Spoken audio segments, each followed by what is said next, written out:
nga mismo ang kinabuhi walay katapusan, mo ni ang kinabuhi dito sa langit. Kaya naman sa langit dili naman ta mamatay. Kinabuhi walay katapusan.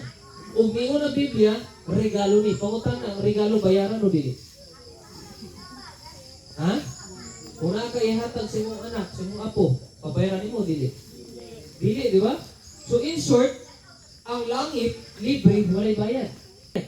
So, dili na to na angay kadalo kay di man kita tagiana si Jesus man. Okay? So, simple lamang kayo. Malangga ka sa Dios, gigugma ka sa Dios. Wala ta na gipasagdan, nga imbis na pwede ta na ipasagdan kay wala man siya sala, kita man ang sala. Pwede niya nga tan-awon lang tanga mo atong impyerno ni gabot sa panahon. Pero wala ta na gipasagdan. So sa atong problema, ug mo na ang sala, no? Problema sa sala. So karon, nabanhaw sa pag-usab, 3 days after, ug hangtod karon buhi si Jesus, ug andam sa nato kung kita moduol kaniya pinaagi sa pagtuo. Okay? So, dinan ako dugayon pa. Igugma ka sa Ginoo, malangga ka sa Dios. Pero ang dakong pangutana sa atong kinabuhi, bisan unsa pa ta kagigugma sa Ginoo, kita, willing ba ta nga kita moduol diha kang Hesus karon? No? O ang pangutana pagit sa tuwa, kung ikaw mamatay karon tayo, nasa ka to?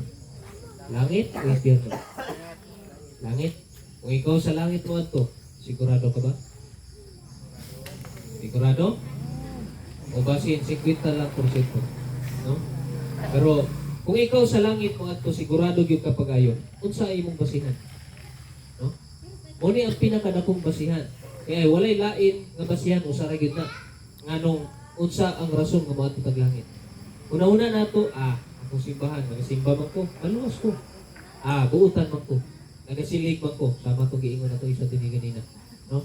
O di kaya kuan man kanang wala man ko'y ginatamakan nga lain nga personalidad sa tao.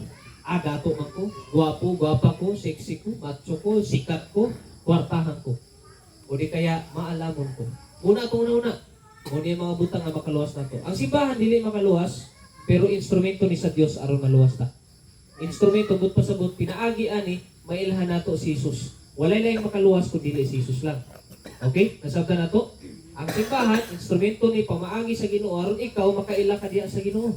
Dili aron nga ginatawag nga manag-iya sa kaluwasan. Bisan sa mong simbahan, how many times ka nga pwede mo simba sa mua dito kauban namo, pero dili gyud ka maluwas dito. No? Pwede nga makaila ka sa Ginoo maluwas ka, pero dili kami makaluwas. Bisan ako isip pastor, dili ko kaluwas nimo.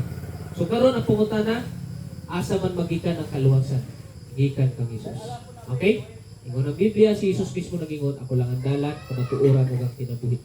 Walay bisan kitsa makaadto dito sa gingharian sa mong amahan. Asa ang amahan? Sa langit. So, sabot, itakadto sa langit kung dili pinaagi kang Hesus. Nasabta na to?